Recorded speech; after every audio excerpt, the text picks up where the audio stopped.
Hello, hello, my Let's Keep It Real people. I was telling you a little bit about Liam Naden, but before I bring him on, say hi, Liam. Hello. Evening. Evening. Hello. I don't know where he is right now, but we'll get more into that.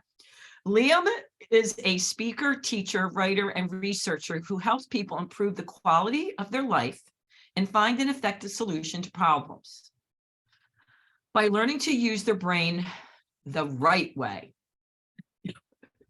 That would be helpful. He is the host of the podcast, Using Your Brain for Success and Growing in Love for Life.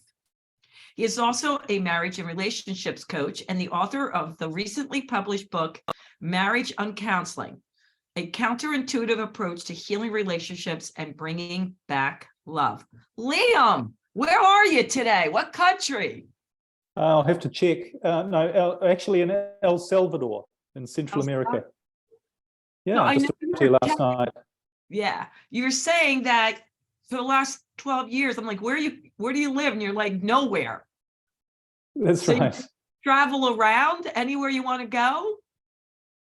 Yeah, pretty much. We started off, I'm from New Zealand originally, so we spent a few years there doing house sitting and traveling the country in a motorhome, and then we took a one-way ticket in a suitcase to Europe and spent 8 years sailing around the Mediterranean and the Baltic Seas, visited 15 countries, explored on a boat, actually 3 boats altogether. And about 2 weeks ago, actually, we decided we'd do something different. So we sold the boat and now here I am in El Salvador. Well, apparently your counterpart has the same spirit as you to explore. Absolutely. Yeah. Absolutely. Yeah, that's part of the secret. Yeah, she has to like to travel, or they have to like to travel for sure. All right, before we get into that, one word to best describe your past 30 days and why did you pick it?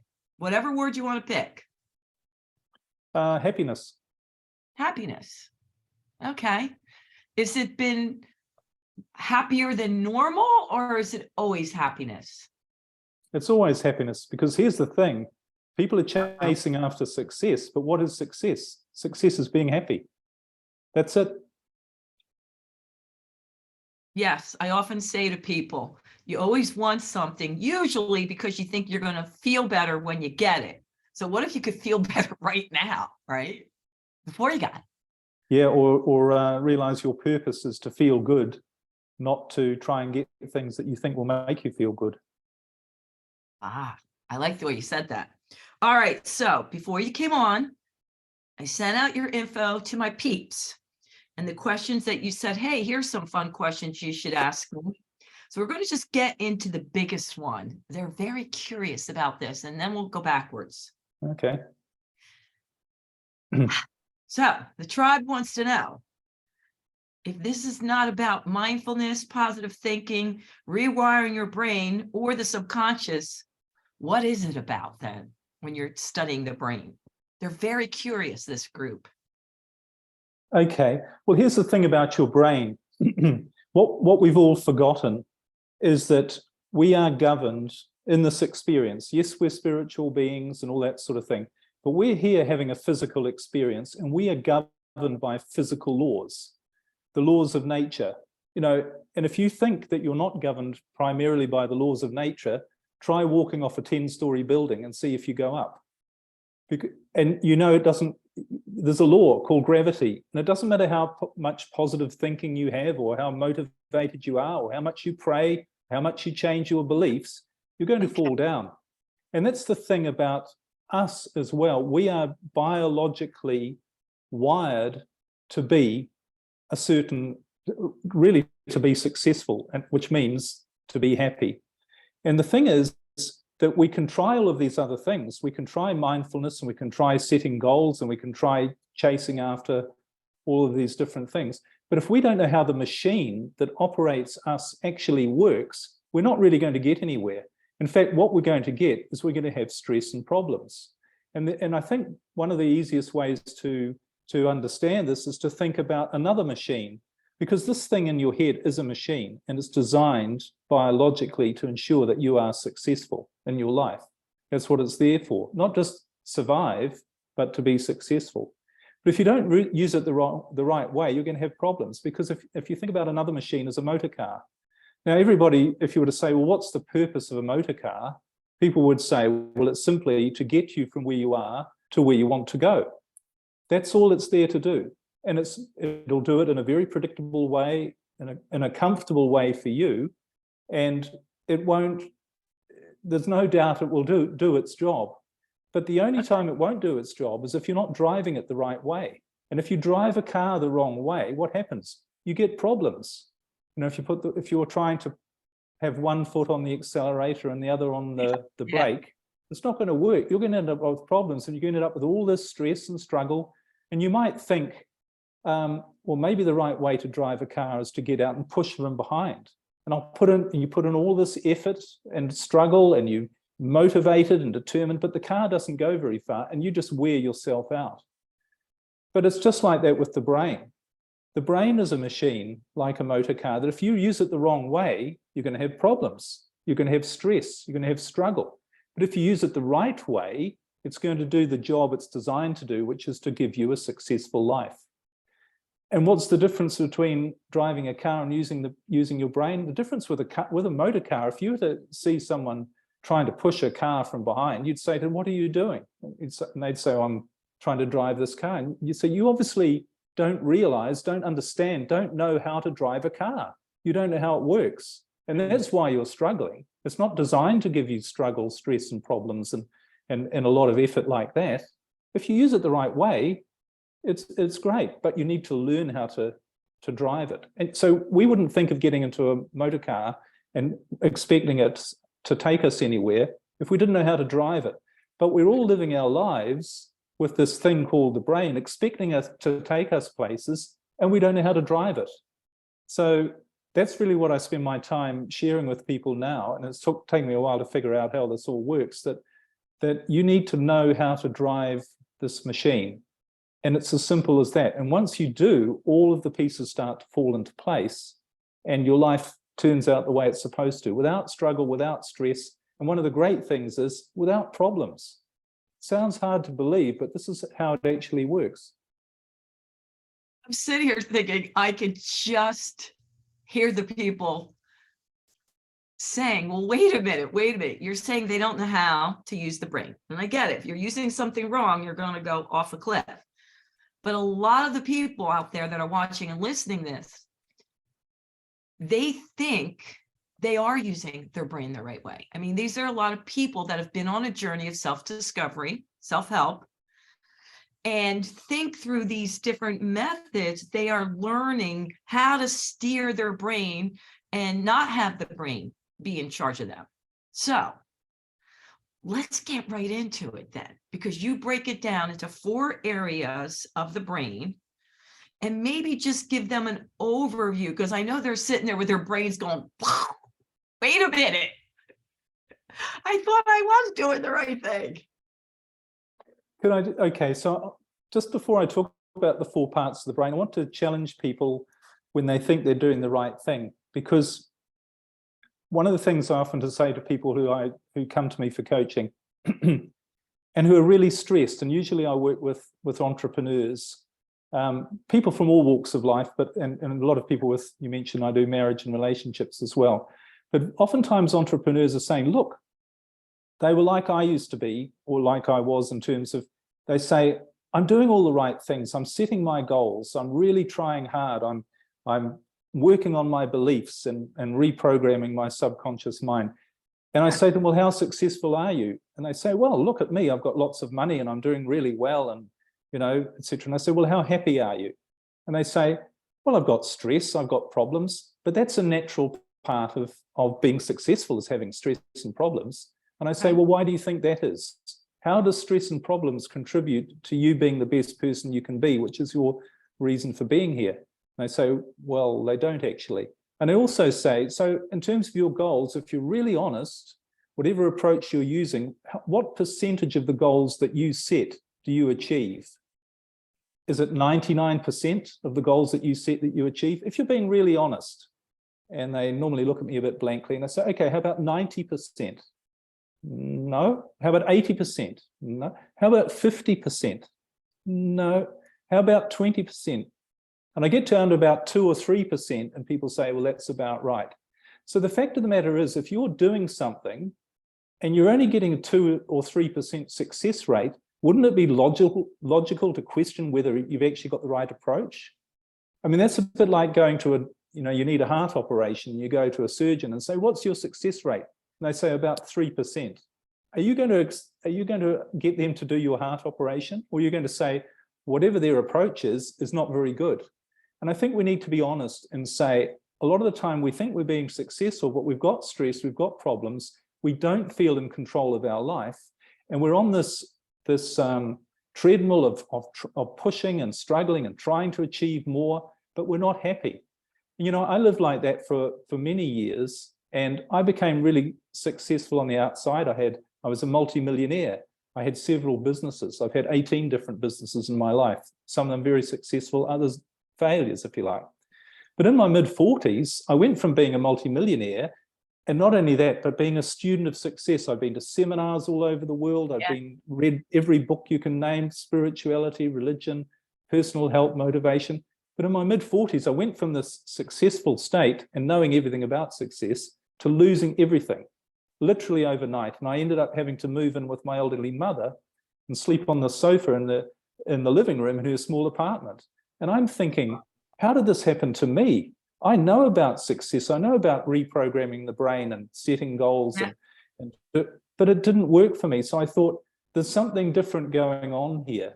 And really, once I started to learn what that was, not only did I see my life go in a much, much better way, without stress, without problems, and really starting to feel that success that I truly wanted. And then I was able to, when I figured it out, share it with other people as well. So I think, I can't quite remember what your question was, actually. I think I've gone off on a bit of a tangent, but that's the point I'm trying to make. Background. No, we needed that, because what you're saying is, hey, if what you're doing is working and you're reaching 90% of your goals and you're happy, kumbaya, go, keep doing what you're doing, right? You got it down. But if not, you may want to look at the brain in a different way. So let's now go fast forward, because you said the secret to success is understanding how to work the brain. And then you break it down to explain it into 4 parts. So that was the question. But we needed the background. Okay. Well, we are, as I mentioned earlier, we are biological beings. We're designed to operate in a biological way. And this thing that we've got called our brain has one purpose, and that is to make us the best that we can be, so that we have the greatest chance for survival, to continue for the continuation of the species. That's the purpose of every brain in every biological organism on the planet, is to make sure that it's the best that it can be, to give it the greatest chance for survival. Now, as humans, we're the best that we can be when we're not only physically our best, but we're also emotionally, spiritually, and mentally our best. In other words, when we're our happiest. And we know this is true because when you're happy and you're feeling grateful, loving, you're excited, you're creative, you're passionate, you're coming up with great ideas, things are flowing well, you're making great decisions, you're meeting the right people, the right circumstances seem to come to you, which we, from a limited awareness, we might call luck or coincidence, but it's not, which I'll explain later. So we know that being the best that we can be is being the happiest. And we also know biologically, therefore, that this thing, this machine called the brain, is there to make sure that happens. So there's got to be a reason why that doesn't happen. And it's because, like I mentioned with the motor car, we're not using it the right way. So here's how the brain works. This is a biological thing. This isn't any spiritual stuff, all those spiritual traditions. But there's all sorts of scientific wording about what it is, but I've broken it down into quite a simple model that people can understand. So you have 4 separate regions in your brain that have different functions. Okay, now the first region is what I call the intellectual brain, the thinking brain. That's located on the top of your head and has lots of scientific names. You know, these are specific places that science has identified. Now, the purpose of your intellectual brain or your thinking brain is to gather information from every moment of your life through your 5 senses and through your thoughts as well. And it takes in all of this information and it stores it in this, essentially what is a large database or a library.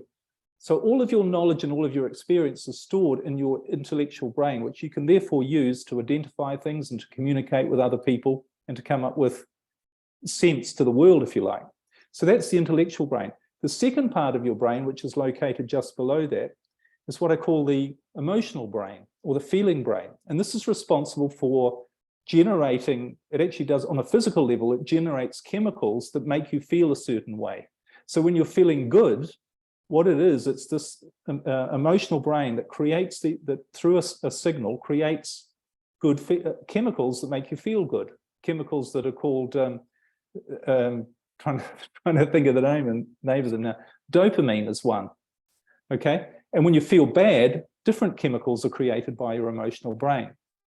The third part of your brain is what I call the survival brain. And this is located at the back of your head. And what this is responsible for is to look after everything about your survival on a moment-by-moment basis, obviously without you having to think about it. So it deals with, because it's not your thinking brain, it's your survival brain. So it doesn't think, this part of your brain, it just operates. So it operates everything from, you know, all of your physical, like your heartbeat, your breathing, everything to keep you alive is managed by your survival brain. But there's a fourth part of the brain, and most people would think, okay, well, maybe that's what my brain is those 3 parts: the thinking brain, the feeling brain, and the survival brain. But actually, there's a fourth part of your brain. And science has only more recently started to discover that this is actually located in a separate part of your brain, physically. And the funny thing is, spiritual traditions have talked about this part of your brain going back thousands of years, but it's only been known by a select few people through spiritual traditions that this part of your brain exists. And it's what I call the creative brain.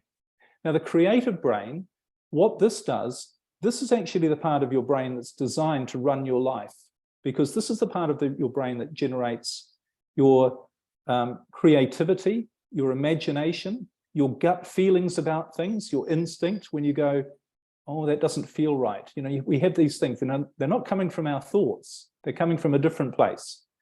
And it's where you think, that's the wrong thing to do, I better not do it. Or that is the right thing to do, I'm going to do it. It's where you feel all your creativity. You know, composers of music throughout history have described this part of the brain, or anyone creative, like writers as well. But musicians have said, composers have said, I just heard the music and I wrote it down. I don't know where it came from. Goodness knows where. This is your creative brain at work. Now, this part of your brain also controls your awareness. And when you're using this part of your brain properly, and there's a description for using this part of your brain that people have alluded to as well, and they talk about being in the flow or in the zone. Sometimes religion talks about it as being enlightenment. But it's when you're feeling really good, as I mentioned before, and you're coming up with good ideas, and your life is literally flowing without problems, without stress, and the right things seem to happen to you at the right time. So the other thing that happens is your awareness expands. And I'll explain why that is in a moment when I talk about the problems that people create for themselves through not using this part of their brain, or not using their brain the right way.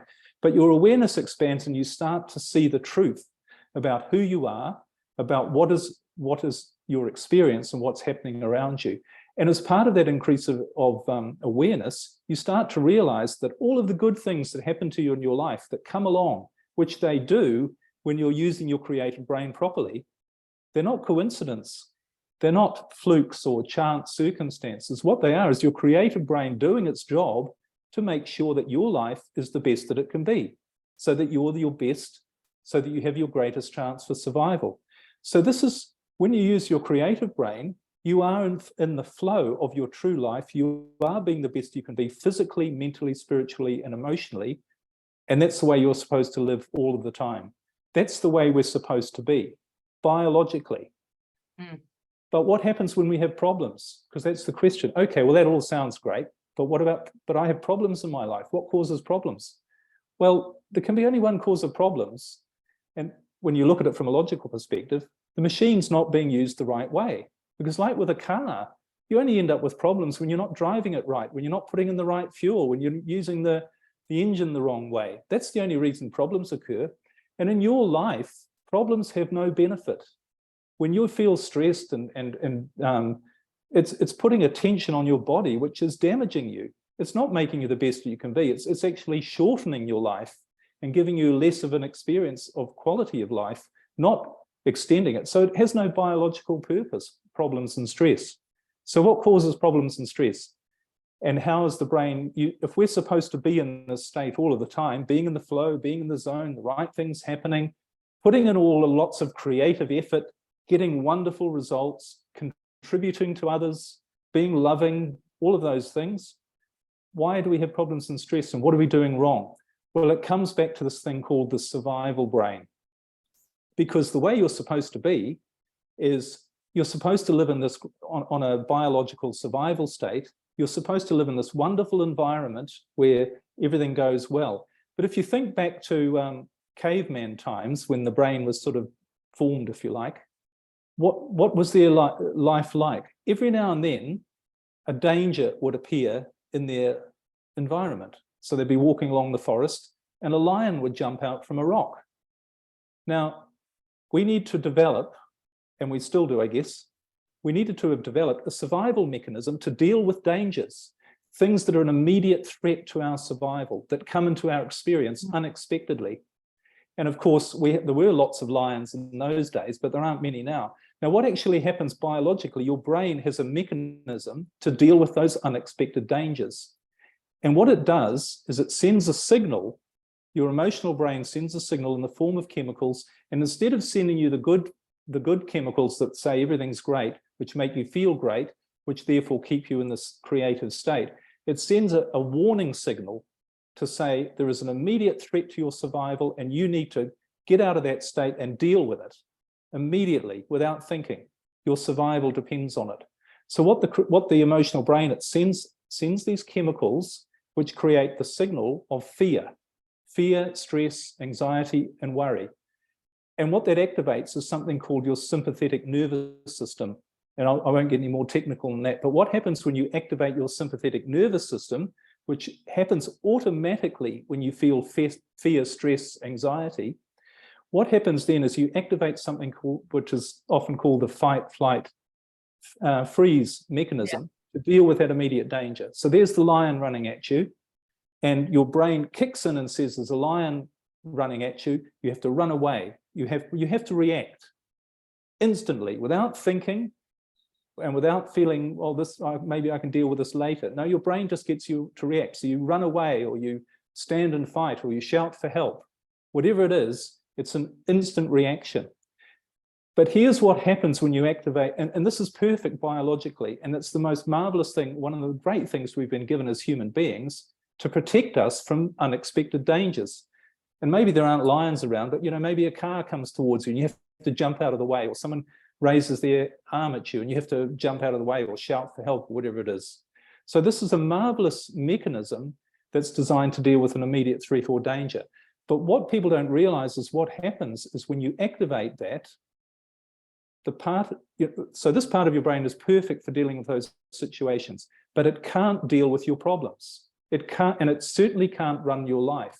Because what happens when you activate the sympathetic nervous system, when you do that, is the brain takes all of the energy from anywhere else it can, anywhere that's not helpful, to deal with that danger. Because you're going to need every ounce of strength you've got to run away from the lion or stand and fight. You might need it. So anything that's unnecessary, any activity or process in your body that's unnecessary, it will shut down literally and draw all of that energy.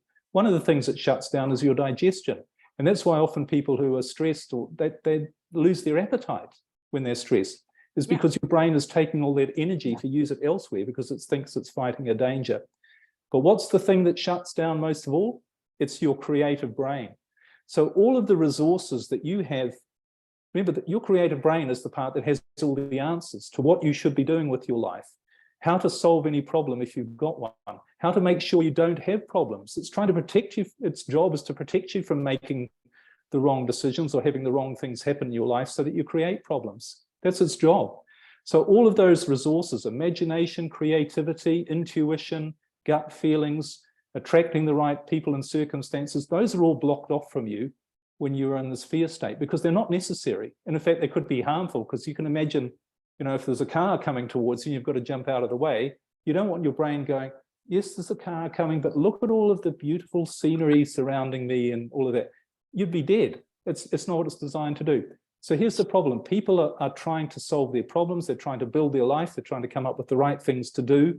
They're trying to make decisions when they're using the part of their brain that can never do that. They've blocked off the creative part, which has all the answers and does all of that, because they've activated the wrong part by feeling stress, fear, worry, and anxiety. And then they wonder why things aren't working for them. And they struggle harder and put in more effort and set bigger goals and read more books. But you can do it's like a car. You can learn all about the car, how the air conditioning works, and you can put in leather seats, and you can polish it up and change the color and put in a better stereo because everyone's saying, well, that'll help. But it doesn't help, but you're not using the machine the right way. So it's not going to help. That was the big realization I realized after years of stress and struggle, that I just hadn't been realizing how this machine is designed, what it's there to do, and how to use it. Okay, so let's give them a real life example. Here they are. Something happens, let's just say, with their boss, right? Their boss said they're going to fire them if they make one more mistake. The project is crappy and you got one more chance or you're fired. And if the person has a family of 3 kids, is now going, oh my God, it's freaking out, right? Because they could get fired and doesn't know what they did wrong with the project. I just had someone tell me this because they feel like somebody has it out for them. In that moment, what would you suggest they would do? When you understand how your brain works, when you realize you've got a computer here that has the computing power of 500 trillion computer microprocessors, whose sole job is to look after you and make sure that you have the best life possible, Okay. you would let it do, you would allow it to do its job. And you'd realize that if you got stressed, because what's the only reason you get fearful if you thought you were going to lose your job and you've got 3 children? If you thought something bad was going to happen to you. But what would happen if your brain said, actually, the best thing that can happen to you if you get out of the way is you get rid of that job, and I've got something much better for you just around the corner, but I'm going to bring it to you. It's not about you with your stress trying to figure it out and go and worry about what should I do? What could I do next? It's about knowing that this machine is there to do the job for you. It's not going to let you down because it's what it's designed to do. A motor car is not going to let you down if you put the right fuel in and you drive it the right way. And you don't get stressed and worried about thinking, oh, I'm not going to get there to where I want to go, and you drive a car, because you understand how it works. And this is the thing that religion has taught us throughout its existence, is you have to have faith. What does the Bible say? It says believe, trust, have faith, because when you do that, you're using your creative brain, your thinking brain. When you're trying to figure it out, and what do I do next? And what if this happens? And all these terrible things. When you're in that state of stress, you're not allowing the infinitely powerful part of your brain to do its job. And it will bring you the right people. It will bring you the right circumstances. When I was homeless and lost everything, people would say, that's terrible. That's the worst thing I could imagine happening, almost. How did you get out of it? Well, what I realized in hindsight was the best thing that ever happened to me, because that's why I was able to, instead of me going down this path of more struggle and trying to figure everything out and worry about what was going to happen and try and make things happen all the time and worry about it all the time, I started to realize that I had to let go. And the understanding came later. But once I started to let go, magical things started to happen to me. People would walk into a place where I hadn't seen. There was one man, he walked into a shop I was in, hadn't seen him in 30 years.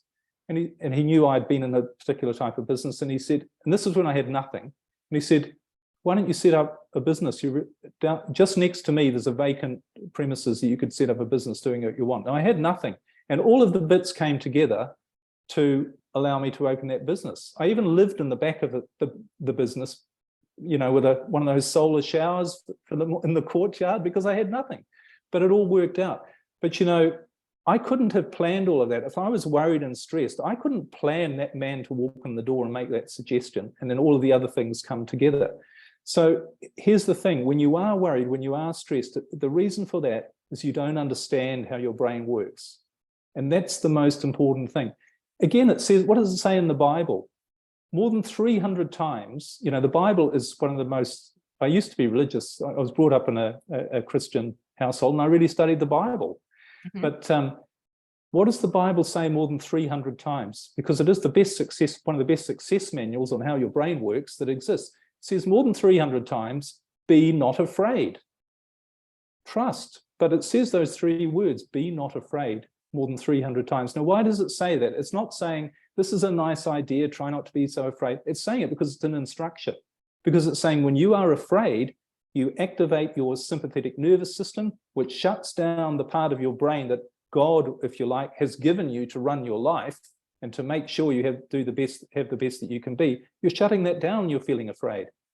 And that's why it also says in the Bible, give no thought for tomorrow. Tomorrow will take care of itself. Do not worry about what you'll eat, drink, or wear. It'll all be provided for you. And that's the way it actually works. Now, it's difficult to do that when you don't understand how the brain works, because it's a bit like driving a car and you're terrified, is this going to stop every moment? This is where the understanding comes in. So I'd say to the person who's faced with that, you need to find a way to say, to realize that when you're stressed and worried about it, the right solution is not going to come to you. And the right solution might be to give up that job and something better will come along. Something better will always come along, as it promises in religion, because this is a biological function of how the world works. We're all biologically wired to be better, to have more. And sometimes the path to that looks a bit murky. It's, oh, why did that happen to me? Back on all the things that were quote unquote disasters in my life, and I've had a few of them, they're all been perfect. And now when things appear to go wrong, I look at it and say, there's a purpose to that. And there always is. There is always a blessing, if you like, or a gift in every adversity. And if you don't see that, it's not because it isn't there, it's because your brain is not allowing you to see it. It's because in your fearful, stressed state, remember I mentioned in your creative state, your awareness expands to see the truth. But when you're in the stressed, fearful state, activating your sympathetic nervous system, your brain is looking for problems because it's wired to look for the lion. Right, forget all that stuff. Where's the lion? What's that sound? Is there another danger? Where's another problem? I'm wired now to eliminate. I'm told through this signal that there's a problem in my life. I need to eliminate it and react and get rid of it. So it limits your awareness. And part of the problem with that is people see the world full of problems and they're so worried about everything. And they're so stressed and they say, they say to me, oh, it's all well for you, but I've got all these problems and all these bad things are happening and we might be going into World War III and there's something else going on. They don't realize that's their brain filtering out, blocking true awareness because it thinks it's supposed to be dealing with a threat to your survival. Liam, we're going to have you back on because there's a lot to unpack there, but I just want to re-say what I heard. I don't want to put words in your mouth, but could it be that, okay, now you understand that this is just how we're made, this is how the brain functions. And once you know that, then it's comforting, right? You're wired for success. But then isn't it also being mindful of what's going on and positive thinking, or rewiring your brain to tell yourself, listen, things are always working out for me? Isn't that kind of a combination once you do understand the brain? Like, okay, telling yourself a different story. Like, I don't need to be fearful. My brain is wired for success. Isn't that continuously to try to rewire your brain so that it does think differently? Isn't that kind of the same thing? Well, not really. And here's the problem. I spent years trying to think think I needed to rewire my brain, but that's like saying trying to rewire your car. All you need to do is you need to understand that's how it works. So, and when you do, then you don't actually need to rewire anything. You don't tell yourself a story, because let's just say the story is, oh my God, this sucks. Things don't work out for me. Isn't that just spinning the story differently to say, wait a minute, my brain's wired for success. Things are going to work out for me. Isn't that telling a different story? Yeah, but the thing is, what I found is there's a difference between trying to tell yourself something and really understanding it. And all of the power comes from understanding, because you can be terrified and saying, well, this, my car, yes, it's going to be fine and it's going to work. But if you don't understand how it works, you're going to be stressed, and you're trying to convince yourself Yeah, that, I got it. that it works. But when you understand, it's like all the other things. When you drive along the road, are you worried about cars coming the other way, that someone's going to hit you? You don't even give it a thought. And why is that? Because you understand that the way things work is that you drive on that side and other cars drive on that side. You don't need to sort of say to yourself, I know that cars come from it's not really a conscious thing. And so that's really what I'm getting at. Yes, it is about how you think, but how you think changes when your brain is working the right way. It's sort of like the other way around. You can't force yourself to think positive, because most people who say they're thinking positive, what they're actually doing is thinking negative with positive words. So they're going, yes, I'm going to be successful. No, I'm not really. Yes, I'm going to be successful. No, I'm not really. That's the thoughts, and that doesn't really work. It certainly didn't work for me. And it's like that, is it going to work 100% of the time? Whereas, like a car, like any machine, it's a mechanical process. Yeah. It's as predictable as walking off a 10-story building and going down. It's another one of the laws. It's what I call the law of thriving. Every biological organism is wired to thrive, to be its best, so it has the greatest chance for survival. The machine that has to achieve that is the brain. And when everything uses the brain the right way, because it's a machine, that's what will happen. So I'm thinking about my belief system my entire life, even without thinking about how my brain is wired for success. I was doing the same thing because I always felt innately that things would always work out for me. Never doubted it. Even when anything happened to me, I'd be like, I don't know. I don't know the answer, but I know it's going to come to me. Now, I didn't understand why I thought that, but I felt that way since I was a little kid. Even the most horrible situation, I'd be like, I just know things are always going to work, and I'm going to have perfect timing. Now, when you say that's positive thinking or, affirmations, it wasn't, because I really believed that. Yeah. I don't know why. I innately have always believed things always work out for me. They always do. And I'm sitting here, and the way you're explaining it, it's like, well, of course they are, because that's how you were built. Absolutely. Yeah. And, the thing is, we don't need to know that that's the way we're built. That's just, so, some people might know it and some people might not, but this is a natural thing. This isn't designed to be difficult. Life is not supposed to be difficult. So whoever we are, we have the same machine. And some people, through our experience or who knows, or whatever, might be using it more effectively than other people. But that doesn't get away from, it's like someone might naturally get in the car and go, well, I think I've figured out how to work this. And other people might need, a few lessons. Yeah. But so that's just the way it is. It is the same process, the same machinery, if you like, the same biological law that is being followed that makes it work. Liam, I'm sad we have to go, but we have to have part 2, because I didn't get to half these questions. But I know that this is at least going to spark the interest of people to look more into you, I hope. So my Let's Keep It Real people, do not worry. Before we go, Liam's going to tell you all the ways that you can find him and reach out to him. And maybe We may just convince him to come back on, because I apologize. We have so many questions I wasn't able to get to. So how can they find you? Well, it's very simple. Everything's on my website, which is just my name, liamnaden.com.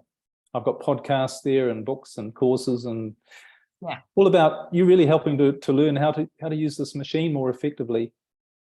Really, because it's not supposed to be difficult. Life is not supposed to be difficult. It's not difficult for anything else in nature. You know, you look around the natural world, the sun comes up and the planets turn. And if you go and look at a bird or an insect or a plant, it's all just doing what it's there to do. There's no stress or problems. And we just have sort of, you know, because we have this intellectual part that's quite developed, we've lost the understanding and the ability to be in harmony with who we really are and therefore be our best. And that's my mission really, is to help people understand that. I love it. I'm so glad we figured out a time for us to connect. This is so special. And I'm so happy for my viewers and listeners that we can share this with as many people as you want. So Liam and I would really appreciate it if you liked it, rated it, and shared it with those that you know it's going to inspire, and which I can't even think of a person it would inspire. Until next time, you know what I'm going to say. Toodles. Thanks, Liam. Thank you, Sandy. Thanks very much for having me on.